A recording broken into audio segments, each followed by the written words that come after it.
सो ये क्वेश्चन बेटा हमें पूछा गया था CBSE 2019 में। सो इसमें क्या कह रहा है कि हमारे पास दो कैपेसिटर है।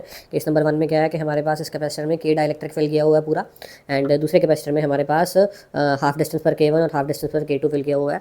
क्योंकि ये डिस्टेंस हाफ हाफ किया हुआ है, ठीक है, आधा इधर भरा हुआ है और आधा इधर इधर भरा हुआ है, तो ये सीरीज कॉम्बिनेशन है। अगर एरिया हाफ किया होता, ठीक है, तो ये पैरेलल कॉम्बिनेशन होता, ठीक है। सो ये सीरीज कॉम्बिनेशन कहलाएगा। सो आइए देखते हैं कि इसको कैसे सॉल्व करते हैं। हाँ, इसमें पूछा ये गया है कि हमारे पास अगर ये दोनों की कैपेसिटेंस बराबर है तो K1 एंड K2 का जो वो रिलेशन है वो क्या होगा, ठीक है जी। सो आइए देखते हैं इसको कैसे सॉल्व करेंगे। सो सबसे पहले केस नंबर 1 का डिस्कस करते हैं। केस नंबर 1 हमें ये कह रहा है कि जो C की वैल्यू है that will B K epsilon not A upon D, ठीक है। सो इसको मैं C0 कह देता हूँ।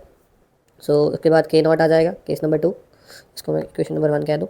सो केस नंबर 2 में हमारे पास दो कैपेसिटर्स लगे हुए हैं, ठीक है। सो पहला कैपेसिटर है, उसकी वैल्यू जो आएगी that will B K1 epsilon not A upon D/2। So 2 numerator में 2K1 epsilon not A upon D।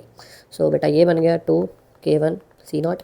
Similarly C2 की वैल्यू भी हमारे पास ऐसे ही 2K2 C0 आ जाएगी, ठीक है, बिकॉज ये दोनों सीरीज़ में जुड़े हुए हैं। तो सीरीज़ कॉम्बिनेशन हमारे पास क्या बनेगा, तो सीरीज़ कॉम्बिनेशन C डैश, इनका जो नेट है, ठीक है, वो हमारे पास बनेगा 1/C1 प्लस 1/C2, ठीक है जी।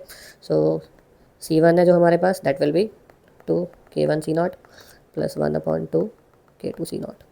सो 1/2 C0 में बाहर निकाल लेता हूँ। सो ये बनेगा 1/K1 plus 1/K2 and K1 plus K2 divided by 2C0 K1 K2। Therefore C dash की value 2C0 K1 K2 divided by K1 plus K2 आ जाएगी। ये दोनों इक्वेशंस इक्वल है क्वेश्चन के अकॉर्डिंग, ये दोनों कैपेसिटेंस इक्वल है। सो हमारे पास C और C डैश को हम अगर हम इक्वल कर दें तो C की वैल्यू हमारे पास KC0 थी एंड इसकी वैल्यू जो हमारे पास 2C0 K1 K2 divided by K1 plus K2 आ जाएगा। C0 cancels with C0। So K की वैल्यू आ जाएगी बेटा 2K1 K2 divided by K1 plus K2, ठीक है। तो ये है हमारा फाइनल आंसर।